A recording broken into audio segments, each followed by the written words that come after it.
بسم اللہ الرحمن الرحیم۔ حضرت عبداللہ بن عمر رضی اللہ عنہ سے روایت ہے کہ حضور نبی کریم صلی اللہ علیہ وسلم سے نے دعا فرمائی، اے اللہ تو ابو جہل یا عمر بن کطاب دونوں میں سے اپنے ایک پسندیدہ بندے کے ذریعے اسلام کو غلبہ اور عزت عطا فرما۔ راوی کہتے ہیں کہ ان دونوں میں اللہ کو محبوب حضرت عمر رضی اللہ عنہ تھے، جن کے بارے میں حضور نبی کریم صلی اللہ علیہ وسلم کی دعا قبول ہوئی اور آپ مشرب اسلام ہوئے۔ حضرت عمر فاروق رضی اللہ عنہ کا 27واں سال تھا کہ عرب میں آفتاب رسالت طلوع ہوا، یعنی رسول صلی اللہ علیہ وسلم مبعوث ہوئے اور اسلام کی صدا بلند ہوئی۔ حضرت عمر رضی اللہ عنہ کے گھرانے میں زید کی وجہ سے تو عید کی آواز بالکل نامانوس نہیں رہی تھی، چنانچہ سب سے پہلے زید کے بیٹے سعد اسلام لائے۔ سعد کا نکاح حضرت عمر رضی اللہ عنہ کی بہن فاطمہ سے ہوا تھا۔ اس تعلق سے فاطمہ بھی مسلمان ہو گئیں۔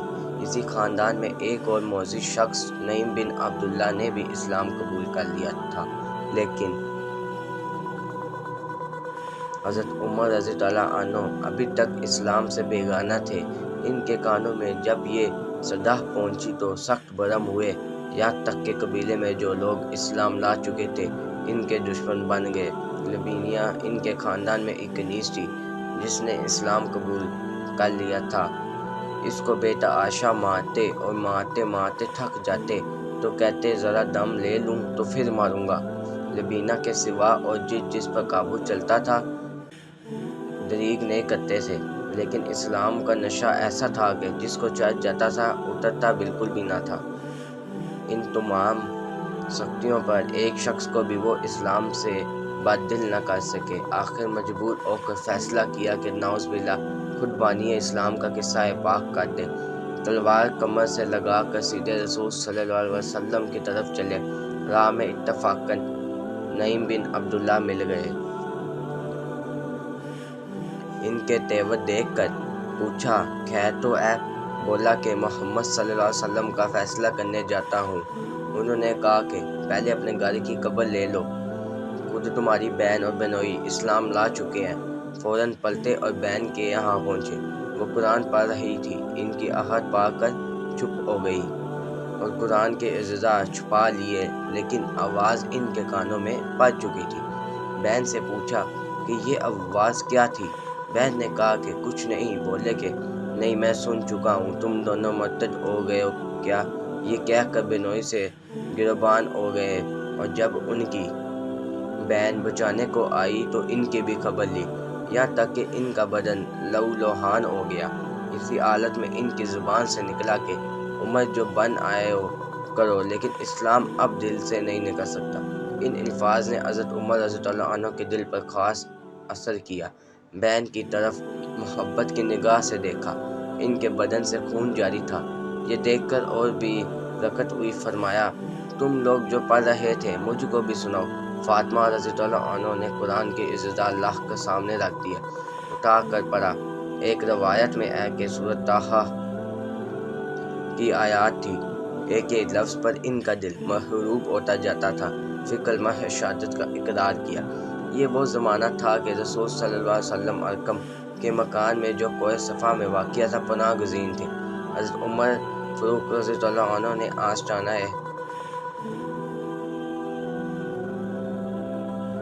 مبارک پر پہنچ کر دستک دی۔ چونکہ شمشیر بکف گئے تھے اور اس تازہ واقعے کی کسی کو اطلاع نہ تھی، اس لیے صحابہ کو تردد ہوا، لیکن حضرت امیر حمزہ رضی اللہ عنہ نے کہا کہ آنے دو، مخلصانہ آیا ہے تو بہتر، ورنہ اسی کی تلوار سے اس کا سلم کر دیا جائے گا۔ حضرت عمر فاروق رضی اللہ عنہ نے اندر قدم رکھا تو رسول صلی اللہ علیہ وسلم نے خود آگے بڑھے اور ان کا دامن پکڑ کے فرمایا، کیوں عمر کس ارادے سے آیا ہے؟ نبوت کی؟ پھر رہب آواز نے ان کو کبکبا دیا، نہایت خضوع کے ساتھ عرض کیا، ایمان لانے کے لیے آنصر صلی اللہ علیہ وسلم بے ساختہ اللہ اکبر پکار اٹھے اور ساتھ ہی تمام اصحاب نے مل کر زور سے اللہ اکبر کا نعرہ مارا کہ مکہ کی تمام پہاڑیاں گونج اٹھی۔ حضرت عمر فاروق رضی اللہ عنہ کے ایمان لانے نے اسلام کی تاریخ میں نیا دور پیدا کر دیا۔ اس وقت تک 5040 آدمی اسلام لا چکے تھے۔ عرب کے مشہور بہادر حضرت امیر حمزہ نے بھی اسلام قبول کر لیا تھا، تاہم اپنے مذہبی فرائض اعلانیہ نہیں ادا کر سکتے تھے اور کعبہ میں جو نماز پڑھنا بالکل ناممکن تھا۔ حضرت عمر رضی اللہ عنہ اللہ تعالیٰ کے اسلام کے ساتھ دفاتر یہ حالت بدل گئی۔ انہوں نے اپنا اسلام ظاہر کیا۔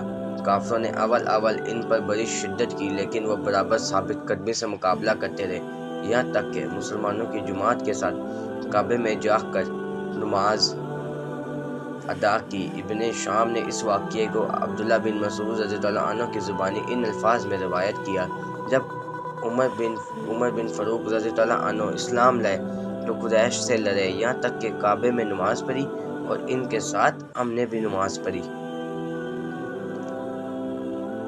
اہل قریش کی ایک مدت تک صلی اللہ علیہ وسلم کے دعوے کو بے پرواہی کی نگاہ سے دیکھتے رہے، لیکن اسلام جس قدر پھیلتا جاتا تھا ان کی بے پرواہی غصہ اور ناراضگی سے بدلتی جاتی تھی، یہاں تک کہ جب ایک جماعت کثیر اسلام کے حلقے میں تھی تو قریش نے زور اور قوت کے ساتھ اسلام کو مٹانا چاہا۔ حضرت ابو مطلب کی زندگی تک تو اعلانیہ کچھ نہ کر سکے، لیکن ان کے انتقال کے بعد کفار ہر طرف سے اٹھ کھڑے ہوئے اور جس مسلمان پر قابو ملا اس کو ستانا شروع کیا کہ اگر اسلام کے جوش اور وارفتی کا اثر نہ ہوتا تو ایک شخص بھی اسلام پر ثابت قدم نہیں رہ سکتا تھا۔ یہ حالت 5-6 برس تک رہی اور یہ زمانہ اس سختی سے گزرا کہ اس کی تفصیل ایک نہایت درد انگیز داستان ہے۔ اسی سنہ میں مدینہ منورہ کے ایک معزز گروہ نے اسلام قبول کر لیا تھا، اس لیے صلی اللہ علیہ وسلم نے حکم دیا کہ جن لوگوں نے کفار کے ستم سے نجات نہیں مل سکتی وہ مدینہ کو ہجرت کر دیں۔ سب سے پہلے ابو سلمہ عبداللہ بن اشرف رضی اللہ عنہ، پھر حضرت بلال رضی اللہ عنہ اور عمار بن یاسر رضی اللہ عنہ نے ہجرت کی۔ ان کے بعد حضرت عمر رضی اللہ عنہ نے مدینہ کا قصد کیا۔ حضرت عمر بن فاروق کی شان نرالی تھی، وہ اعلانیہ 20 مسلمانوں کو ساتھ لے کے نکلے۔ ان میں سے ان کے بھائی زید، بنوئی سید اور داماد خنیس بھی شامل تھے۔ چلنے سے پہلے انہوں نے کمر میں تلوار باندھی، کندھے پر کمان رکھی، گلے میں تیروں کا ترکش لٹکایا، ہاتھ میں نیزہ پکڑا اور کافروں کے سامنے سے گزر کے کعبہ پہنچے۔ نہایت اطمینان سے طواف کیا، نماز پڑھی۔ اس وقت وہاں بہت سے کافر جمع تھے۔ حضرت عمر بن نے ان سے مخاطب ہو کر آواز بلند سے فرمایا: میں آج مکہ سے جا رہا ہوں، میرے ساتھ میرے بھائی، بنوئی، داماد اور بہت سے دوسرے مسلمان ہیں۔ جس کو مقابلہ کرنا ہو اور اپنے بیٹے کو یتیم اور اپنی بیوی کو بیوہ بنانا ہو مکہ سے باہر نکل کر مقابلہ کرے۔ لیکن کسی کو جرأت نہ ہوئی کہ ان کو روک سکے یا راستے میں جا کر ان کو نقصان پہنچا سکے۔ یوں تو وہ خیر و عافیت کے ساتھ اپنے ساتھیوں سمیت کعبہ پہنچ گئے۔ اس سے 2 میل ایک چھوٹا سا گاؤں تھا جس میں انصار کے قبیلے اوس کی ایک شاخ یعنی عمر بن عوف کے لوگ آباد تھے۔ اس قبیلے کے ایک مسلمان حضرت ابو لبا رفاع بن عبد المنت نے ان کو اپنا مہمان بنایا۔ تھوڑے ہی عرصے کے بعد رسول اکرم صلی اللہ علیہ وسلم اور حضرت ابو بکر صدیق بھی مکہ سے ہجرت فرما کر کعبہ پہنچ گئے۔ حضرت عمر فاروق رضی اللہ عنہ نے تمام غزوات میں شرکت فرمائی۔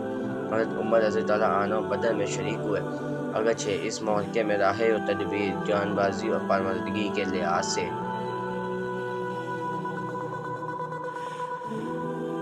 ہر موقع پر رسول صلی اللہ علیہ وسلم کے دست و بازار رہے، لیکن ان کی شرکت کی مخصوص خصوصیات یہ ہیں: قریش کے تمام قبائل اس معرکے میں آئے، لیکن بنو عدی یعنی حضرت عمر رضی اللہ عنہ کے قبیلے میں سے ایک منفس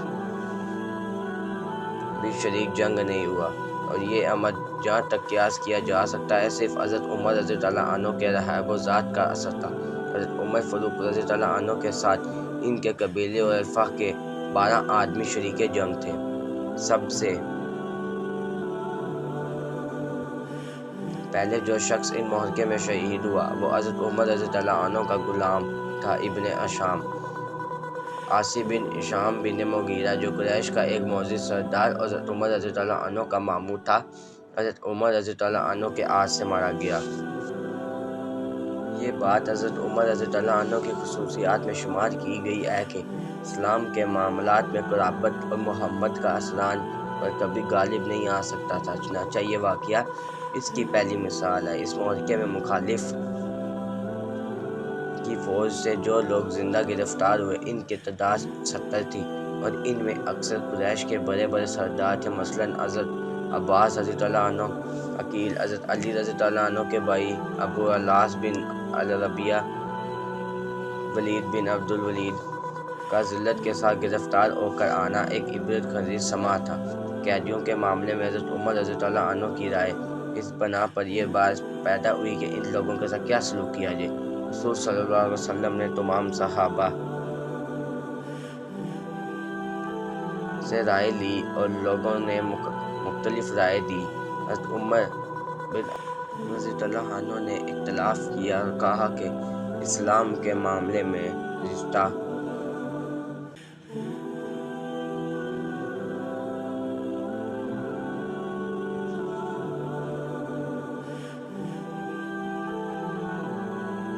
اور قرابت کو داخل نہیں، ان سب کو قتل کر دینا چاہیے، اس طرح کہ ہم میں سے ہر شخص اپنے عزیز کو قتل کر دے۔ علی عقیل کی گردن مارے، حضرت حمزہ عباس کا سر اڑائے اور فلاں شخص جو میرا عزیز ہے اس کا کام بھی تمام کرو۔ ٹبری۔ آن صلی اللہ علیہ وسلم نے شان رحمت کے اقتضاء سے حضرت ابوبکر صدیق کی رائے پسند کی اور فدیہ لے کر چھوڑ دیا۔ اس پہ آیت نازل ہوئی۔ کسی پیغمبر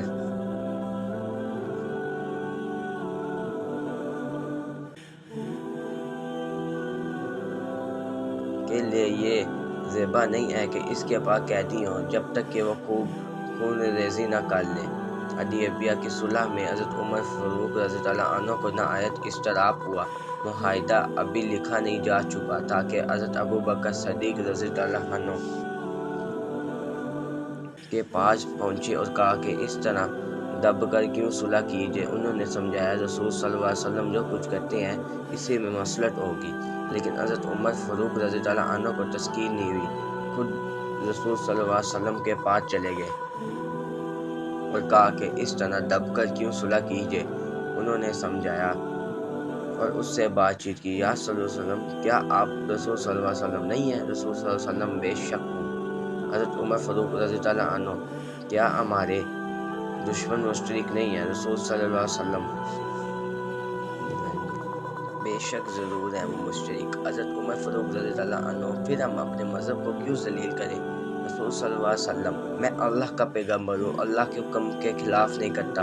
حضرت عمر فاروق رضی اللہ عنہ کی یہ گفتگو اور خصوصاً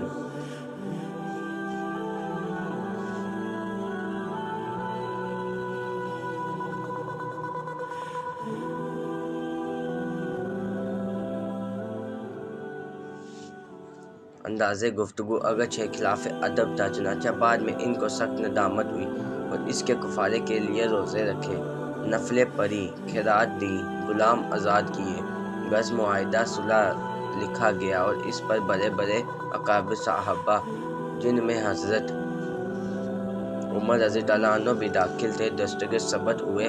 معاہدے کے بعد آن صلی اللہ علیہ وسلم نے حضرت عمر فاروق رضی اللہ عنہ کو بلا کر فرمایا، مجھ پر وہ صورت نازل ہوئی جو مجھ کو دنیا کی تمام چیزوں سے زیادہ محبوب ہے، یہ کہہ کر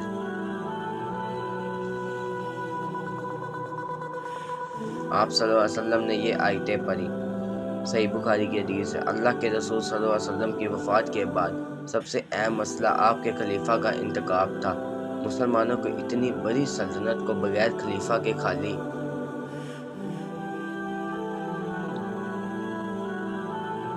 چھوڑنا خطرناک تھا۔ خلیفہ کے انتخاب کے لیے سب جمع ہو رہے تھے۔ حضرت عمر فاروق رضی اللہ عنہ حضرت ابوبکر صدیق رضی اللہ عنہ کو لے کر وہاں پہنچ گئے۔ انہوں نے حکمت عملی اور ذہانت سے حضرت ابوبکر صدیق رضی اللہ عنہ کے آج پر بیعت کی اور اس نے امت کو ایک بڑے فتنے سے بچا لیا۔ آپ خلیفہ اول حضرت ابو بکر صدیق رضی اللہ عنہ کے ساتھ رہے اور ہر فتنے میں آپ کی بھرپور مدد کی۔ زکوٰۃ کا معاملہ اور یا مسلمیہ قذاب کے خلاف جنگ، آپ نے بھرپور صلاحیتوں کا استعمال اسلام کے لیے کیا۔ مسلمہ قذاب کے خلاف جنگ کے دوران بہت سے حفاظ اور قاری قرآن شہید ہو گئے۔ اس پر حضرت عمر فاروق رضی اللہ عنہ نے قرآن کریم کو جمع کرنے کا مشورہ دیا۔ حضرت ابو بکر صدیق رضی اللہ عنہ شروع میں ہچکچائے مگر پھر مطمئن ہو گئے اور کاتب وحی حضرت زید بن ثابت رضی اللہ عنہ اور ان کے رفقا کو تکمیل کا حکم دیا اور اپنی خلافت کے دور میں قرآن کی تربیت اور تعلیم کے لیے وظائف مقرر کیے۔ جب عمر فاروق رضی اللہ عنہ نے خلافت سنبھالی تو حکومت بڑی مضبوط تھی۔ مسلمانوں کی فوج دو بڑی طاقتوں کے خلاف برسر پیکار تھی، چنانچہ ان کے دور میں عراق، ایران، ترکستان، سیستان، افغانستان اور مکران تک، دوسری طرف شام، ارمینہ، مصر، لیبیا تک اسلامی حکومت کی سرحدیں پھیل گئیں۔ مسلمان جہاں بھی گئے عدل و انصاف قائم کیا۔ وہاں کی رعایا کو اسلامی فتوحات پر بڑی خوشی ہوئی کیونکہ انہیں اپنے جابر ظالم بادشاہوں کے ظلم و ستم سے نجات مل گئی اور انہوں نے اسلام کے بے لاگ نظام عدل کے سایہ امن اور راحت سے زندگی بسر کی۔ یوں صدیوں تک ان علاقوں کے لوگوں کو بغاوت کا خیال تک نہیں آیا۔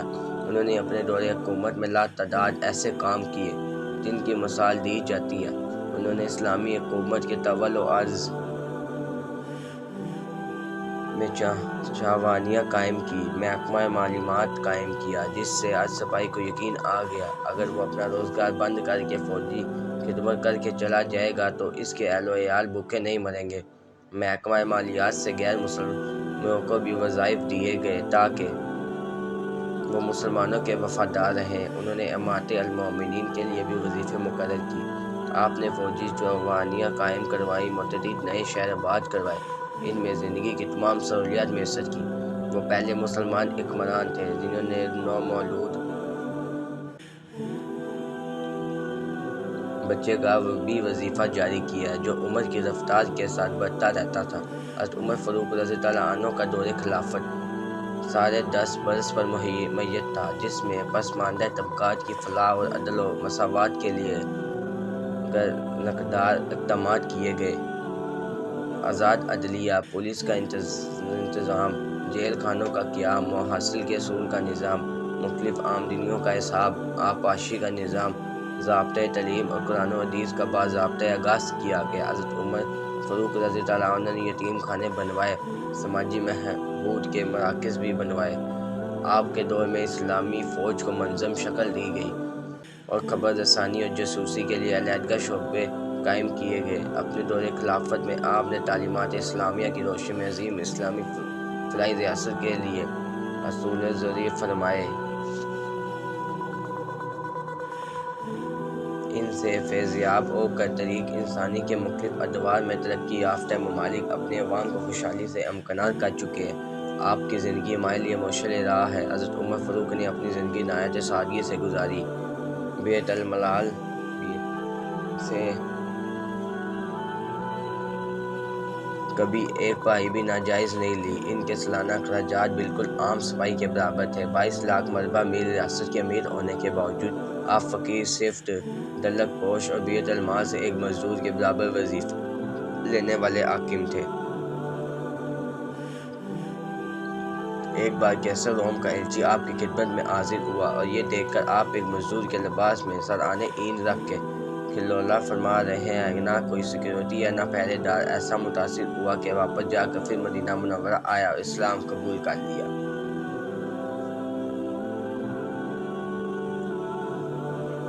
ایک بار رات کو گشت کے دوران ایک بچے کے رونے کی آواز سنی۔ صبح اس بچے کے والد کو مسجد میں طلب کیا۔ بچے کی رونے کی وجہ دریافت کی تو بچے کے والد نے بتایا، امیر مومنین، ہم نے بچے کا دودھ وقت سے پہلے چھڑا دیا ہے کیونکہ